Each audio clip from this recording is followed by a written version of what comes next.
Hi, I'm Matisse Hamel-Nelis, an accessible communications and PR consultant and founder and host of PR and Lattes.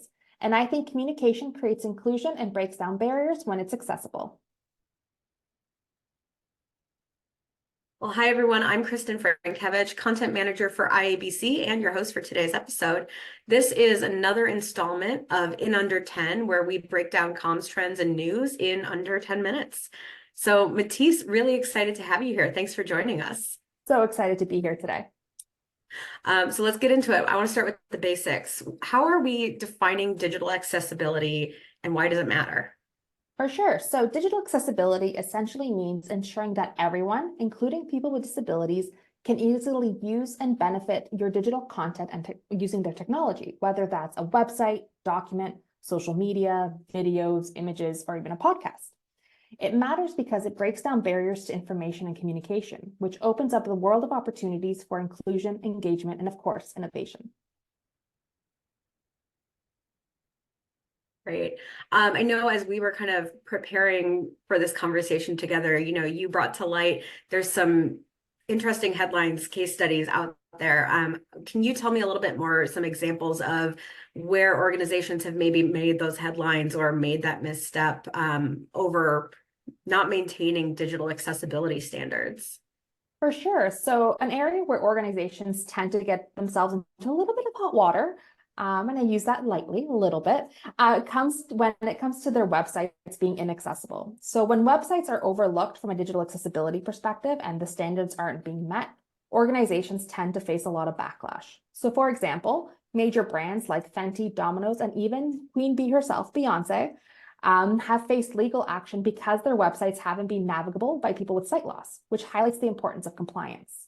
Another example is a well-known university's website that was scrutinized for insufficient alternatives for visitors who had hearing loss, and this led to a public relations crisis of their own. But these organizations and companies aren't alone. In the US, for example, plaintiffs have filed over 4,500 federal and state-related ADA or Americans with Disabilities Act-related digital lawsuits, and that's more than 500 than 2022.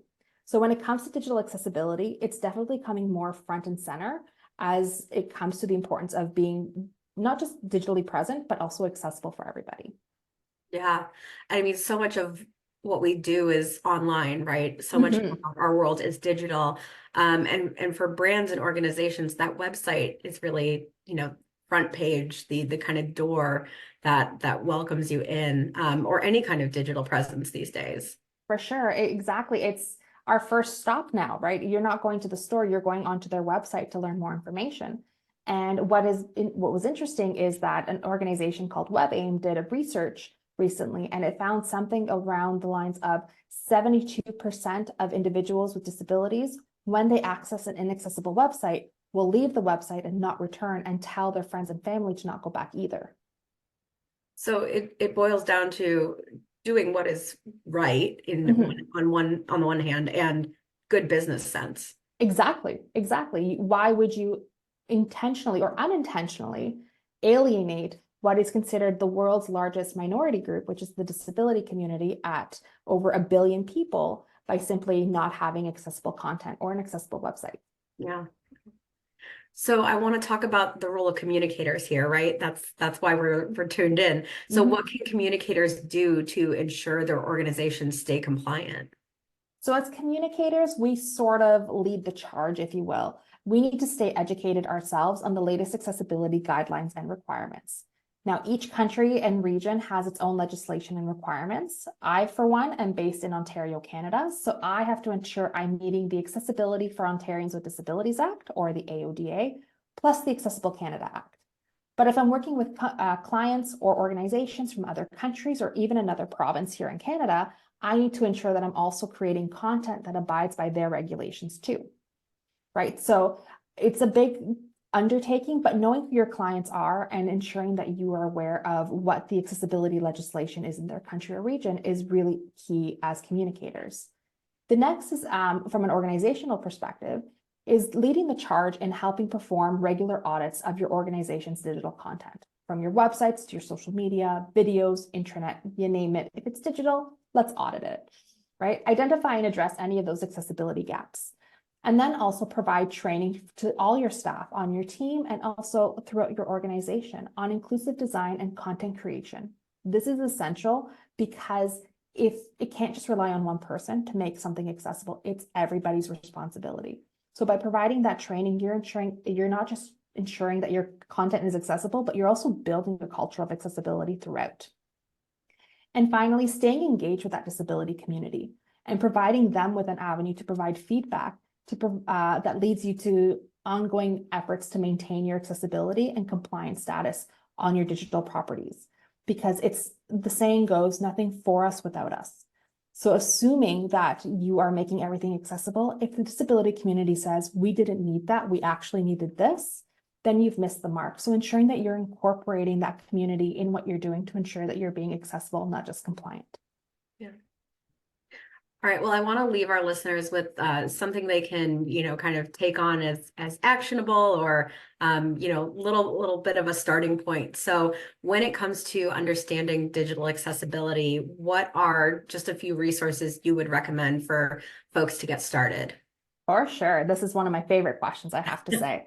So if you are somebody who is managing social media, accessible-social.com is fantastic for all your social media accessibility questions.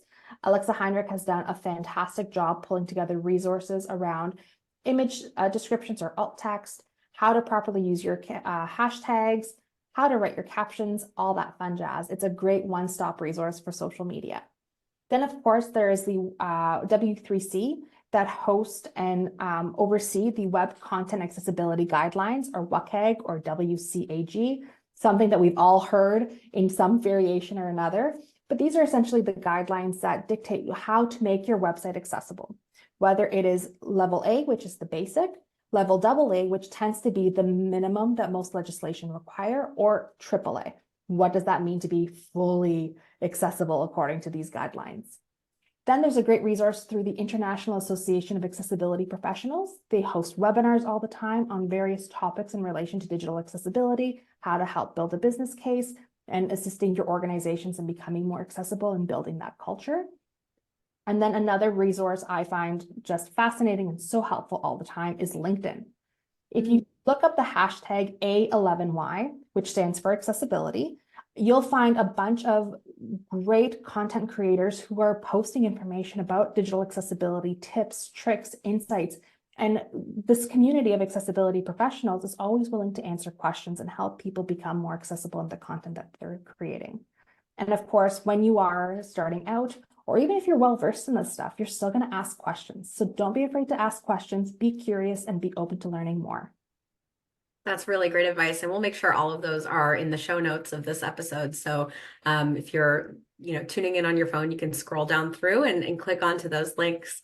So Matisse, thank you so much for your time and your expertise and helping us learn a little bit more about digital accessibility today. Thank you so much for having me.